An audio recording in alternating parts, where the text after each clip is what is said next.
Rocky's story is this even, right? But Sly's is too. Sly's a good friend of mine. And when I first met him years ago, he's listening to my tapes and stuff, and he invited me over for dinner. We started talking. And I said, I've heard your story from other people, but I really love to hear it from the horse's mouth. I don't know how much is mythology, urban myth, and how much is true. So he told me his whole story. He said the essence of it, though, was he said he knew his whole life what he wanted to do since he was very, very young. He wanted to be in the movie business, period. I mean, not just TV, movies. And he said why was, for him, it was a chance to have people not only escape, but to inspire people. And by the way, that drive is what made most of his movies, inspire people to what they're capable of, to overcome unbelievable obstacles, because in his own life, he felt like he did that. When he was born, he was pulled out by the forceps. That's why he looked the way he did. That's why he talked the way he did. And he said, so I really want to do that. And he said, I knew why I wanted to do it, and I wasn't willing to settle for anything else. And he said, what happened was, I went out to try and get jobs, and it's not like I went, hey, Adrian, they went, you're a star. It didn't work out real well. They looked at me and said, hey, you're stupid looking, do something else. What is this talking like this?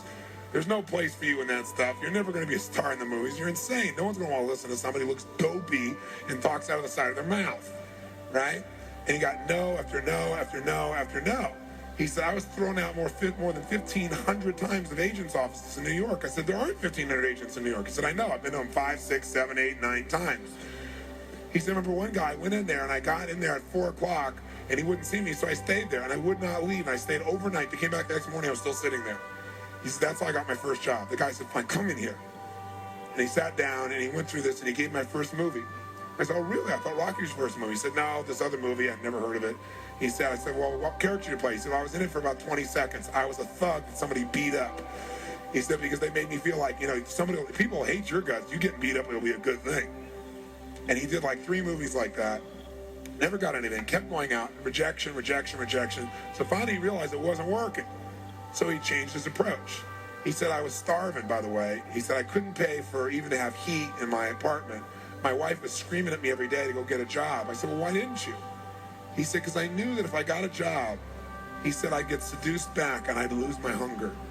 He said, I knew that the only way I could do this is if it was the only choice, if I burned all other bridges. Because if I did a normal job, pretty soon I'd be caught up in that rhythm and that stuff, and I'd feel okay about my life, and I feel like my dream would just gradually disappear. He said, I wanted to keep that hunger. That hunger was the only thing I thought was my advantage. He said, but my wife didn't understand that at all. He said, we'd have these vicious fights, and he said it was freezing. So I was broke, we had no money, and he said, so I finally went to the public library one day because it was warm. So I didn't want to read anything. So I went in, New York Public Library. He said, I was hanging out there, and I sat down in this chair, and somebody left a book there. And he said, I looked down at this book, and it were the poems of Edgar Allan, stories of Edgar Allan Poe. And he said, so I started reading it. He said, I got totally into Edgar Allan Poe. And he said, I know everything about it. He goes on for another 20 minutes telling me about Edgar Allan Poe. He knows everything, how he died, what it was about, what really happened. And I said, well, what did Poe do for you? He said, Poe got me out of myself. He got me to think about how I could touch other people and not worry about myself so much. And he said, it made me decide to become a writer. I said, just imagine Rocky the writer, right? And he said, so I tried to write a bunch of screenplays. Nothing worked. I was totally broke. He said, I didn't even have $50. And he said, and finally, he said, I sold a script. It was called Paradise Alley. It's a movie I made many years later, but I sold it. And he said, I sold it for $100. He said, but $100 was a ton of money, man. I was so thrilled. I thought, I'm on my way. But it never led to anything. And he said, so finally, he said, I kept going and going and going. He said, finally, we were so broke. He said, I hawked my wife's jewelry. He said, Tony, there's some things in life you should never do. He said, that was basically the end of our relationship. She hated my guts so much. He said, now we were so broke, we had nothing, no food, no money. And he said, the one thing I loved most in the world was my dog. He said, I love my dog because he gave me unconditional love, unlike my wife.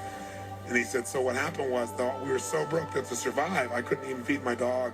So I went to a liquor store. He said, it was the lowest day of my life. And I stood outside the liquor store trying to sell my dog to strangers. He said, I tried to sell my dog for $50. And he said, finally this one guy negotiated with me and bought my dog for me, my best friend on earth, for $25. He said, I walked away from there and I cried. He says, the worst thing that ever happened in my life. He said, 2 weeks later, I'm watching a fight between Muhammad Ali and Wepner, this white guy that's getting bludgeoned but just keeps on coming. And he said, I got an idea. He said, as soon as the fight ended, I started writing. He said, I wrote for 20 straight hours. I did not sleep. I wrote the entire movie in 20 hours straight. Right then. Saw the fight, wrote the movie. Whole thing, done.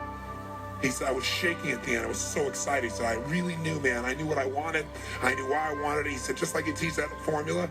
He said, but I said, man, I took the action. Now it's time to deliver.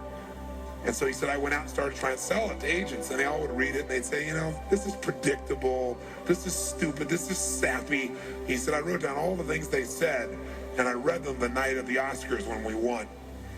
And he said, it was really good, right? The greatest revenge is massive success. And he said, so what happened was, he said, I kept going, trying to sell it, nobody going, I'm broke, I'm starving. He said, finally, I meet these guys, they read it, and they believe in the script, and they love it. And they offer me $125,000 for my script. I said, oh my God, you must have been out of your mind. He said, I was. I said, just one thing though, guys, you got a deal based on one thing. And they said, what's that? He said, I got a star in it. They went, what are you talking about? You're a writer. He said, no, I'm an actor. He said, no, you're a writer. He said, no, I'm an actor. That is my story, and I am Rocky. He said, I got to play it. I got to be the head person. I got to be the starring role. There's no way. We're not going to pay you $125,000, take some no name and stick you in that, throw our money away. We need a star, And they want to have Ryan O'Neal play Rocky and give you a picture. Can you imagine?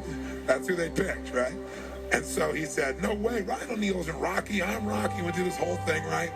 They said, well, take it or leave it. He said, I left the room. I said, if that's what you believe, you don't get my script, and he left. Here's a man with no money, none, totally broke, offered $125,000 more money he'd seen in his lifetime, and he walked away because he knew his real what? Knew his real what? And why he wanted it, he was committed to it.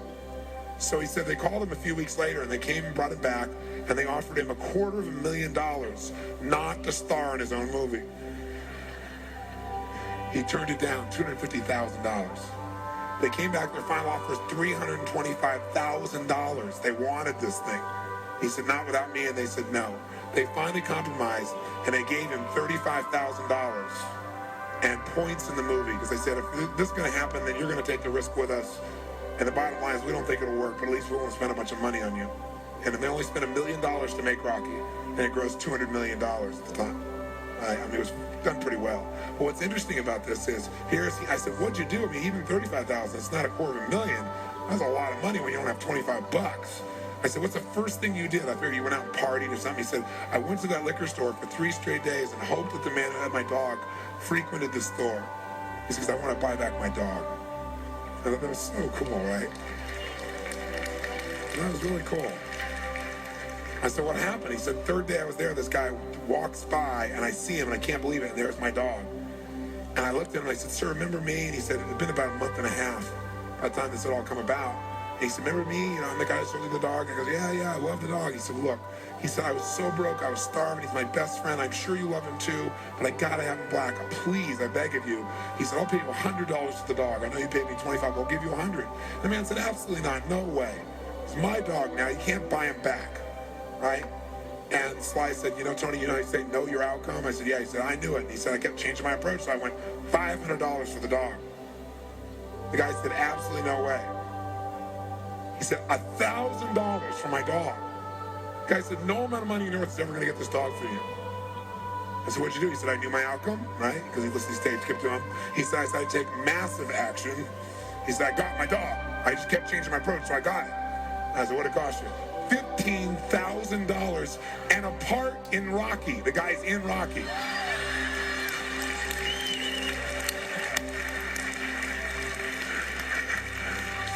You know that dog in Rocky, Butt Kiss? That's Sly's real dog, right? That's the dog. He bought him back. So he put his dog in the movie, and he put the guy in the movie and paid $15,000 while he had $35,000.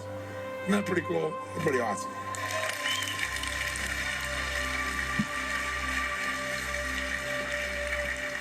So there's always a way if you're committed.